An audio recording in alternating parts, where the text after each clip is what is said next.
How old were you in 1960?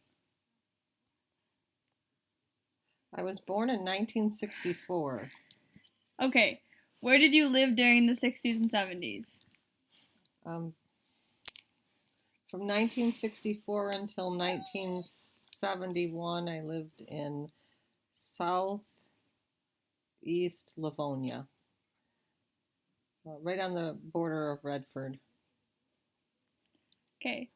Where were you when and what do you remember about JFK's assassination? Um, I was born a year after JFK was assassinated. Okay. How did you feel about the Cold War / communist / Russians? Well, it was an early childhood, so I don't recall um, some of it, but I do know that it was just kind of a normal part of life, and there was definitely Americans. The American sentiment was anti-Russian during that period of time, um, and it was um, a time when people talked about espionage uh, and I do believe that there certainly was nuclear threats on both sides. So Okay, that leads sorry, us to I the next. apologize. That leads us to the next question. Were you afraid of nuclear war? Um, I think since the Cold War and the threat of nuclear war went on beyond my early childhood, yes, definitely there was a fear of nuclear war. It says if age appropriate, what did you do for a living? But you were just a student Um, during this time. yeah, I was just a child in early elementary school. Okay, what did you do for fun? Well, actually, we played war. We played outside in our neighborhoods.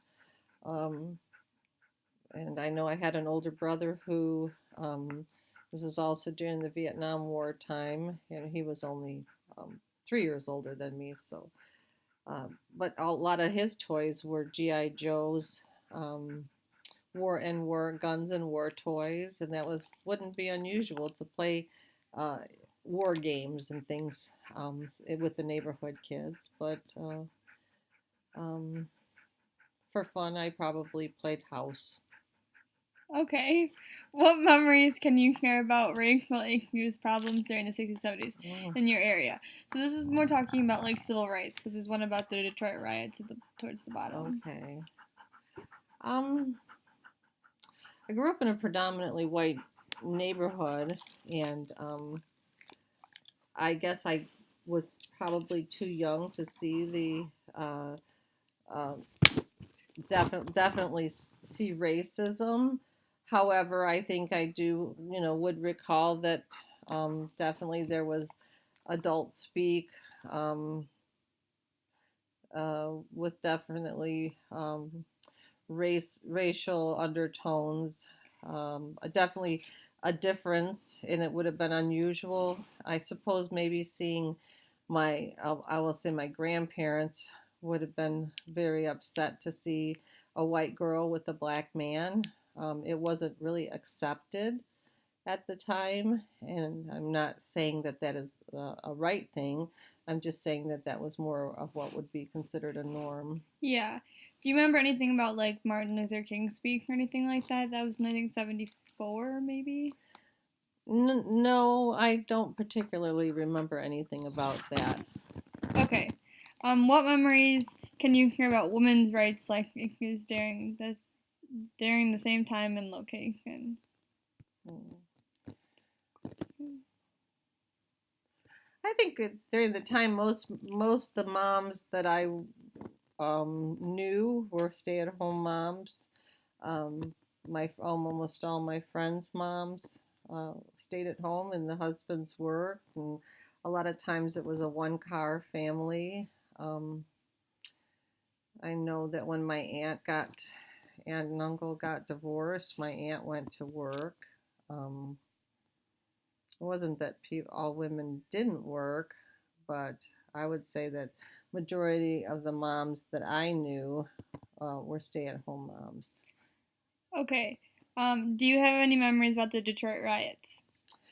Yes, I know that in the area that we lived, although I believe the riots were central, like more in certain areas of Detroit, and I think along Grand River was a big part of it.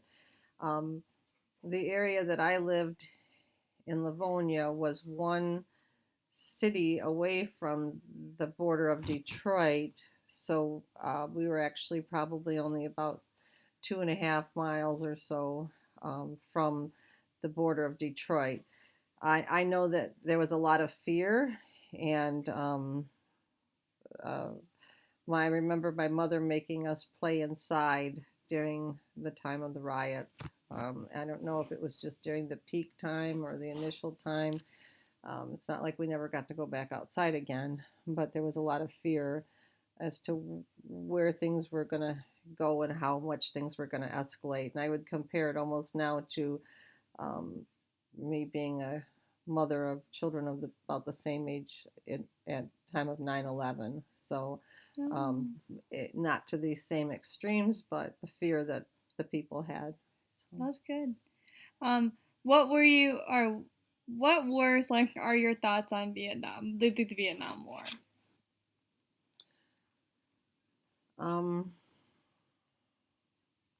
Well, I'm certainly, oops, I, I appreciate, at this time, I certainly appreciate our soldiers and the people that fought in the Vietnam War. And I think that as I don't have a lot of sentiment. I don't know any. I mean, I know people now a little bit older than me. Definitely were Vietnam veterans. Um, I think it was a tragic war, and I think it was also um, it was sad that when these young men came back from war, that they weren't treated as heroes as they were in the world wars. But I also know that it was a different time, and definitely more progression and open thoughts. So, Do you think we could have gone into the Vietnam War, even though it was like it was a civil war more in Vietnam? Personally, I would say no. I don't think we should have gone into the Vietnam War. That's a good answer. More that I think that there's so many different civil wars going on in the world that America can't be the savior by sending force into all these countries. All of our like men and things like that having into countries that, and honestly, there wasn't a lot of. Sadly to say, a lot of the wars that we go into are for resources, strategic regions, like the oil in the Middle East. Vietnam didn't really have anything that we went in for, and not to say that that wouldn't have been more humanitarian to go in and help out the South Vietnamese, but at the same time. It wasn't really a war that. Sorry, it wasn't really a war that we really needed to be in. So. Okay. Perhaps something could have been done without more political. Okay. Well, thank you for joining me. Okay. Well, Ilse says. Gotta end this quick.